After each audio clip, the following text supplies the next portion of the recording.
आपको मैंने पहले भाग में हिरण्यकश्यप और हिरण्याक्ष की कथा सुनाई थी, जो जय विजय के को श्राप मिला था, उसके परिणाम स्वरूप उनका जन्म हुआ था।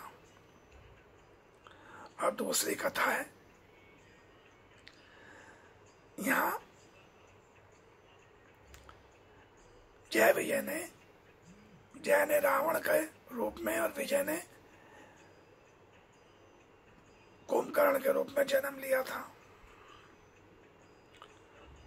दोनों भाई, और जो किसी विशेष श्राप के कारण इनके तीसरे भाई थे विभीषण, वो बने थे। इन तीनों ने तपस्या करी थी बहुत भगवान ब्रह्मा की।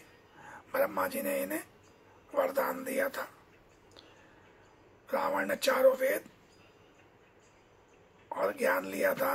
कुंभकर्ण नींद में थे तो सोने का ही वरदान मांगे, सोते रहे, लेकिन सही महीने में वो 6 महीने सोते थे और 6 महीने जागते थे। का मतलब ये था कि जब तक जागते थे वो समाज में रहते थे और 6 महीने वो अपनी प्रयोगशाला में नए नए प्रयोग करते रहते थे अस्त्र शस्त्र के। ये उसका हकीकत रूप है, वो सोते नहीं थे। और विभीषण जो थे भगवान की भक्ति में रहते थे, इसलिए उन पर राक्षसी प्रभाव कम था। रावण में कुंभकर्ण के नए प्रयोगों के कारण बहुत ज्यादा घमंड आ गया था। क्योंकि रावण ने भगवान शिव की पूजा करी थी, तो संसार में शिव का जो सबसे बड़ा भक्त था वो रावण ही था।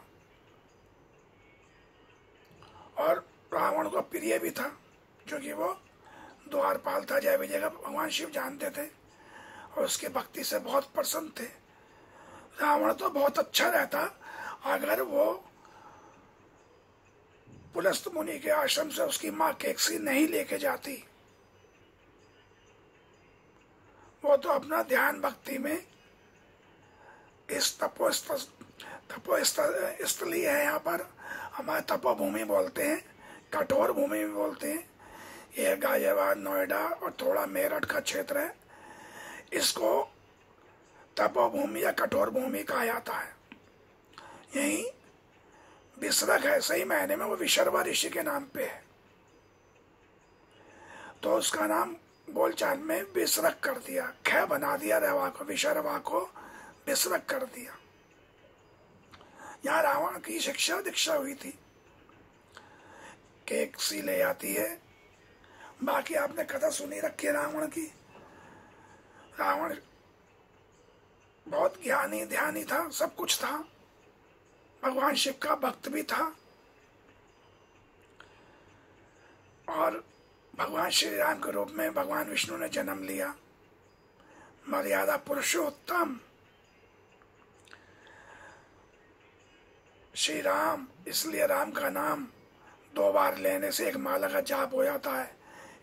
और भगवान शिव कहते हैं कि मैं उनका ही, राम का ही नाम जपता हूं, उनके जन्म से हजारों साल पहले से। तो राम ने मुक्ति दी रावण को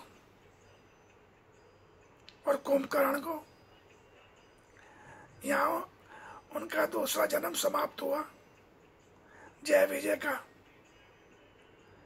क्योंकि जय विजय ने कहा था प्रभु हम किसी भी जन्म में रहें, मुक्ति आपके हाथ भी हो, हाथ से हो, और हम भक्त रहें, चाहे आपके रहें चाहे भोले बाबा के रहें। तो इस तरह इनकी मुक्ति हुई रावण की और कुंभकर्ण की।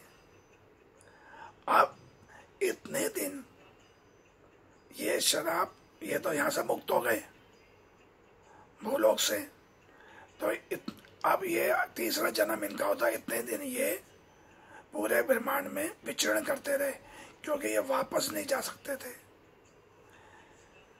तो इन्होंने प्रार्थना करी भगवान शिव से और भगवान विष्णु से, प्रभु हमें जल्दी से जन्म देके मुक्त कराइए।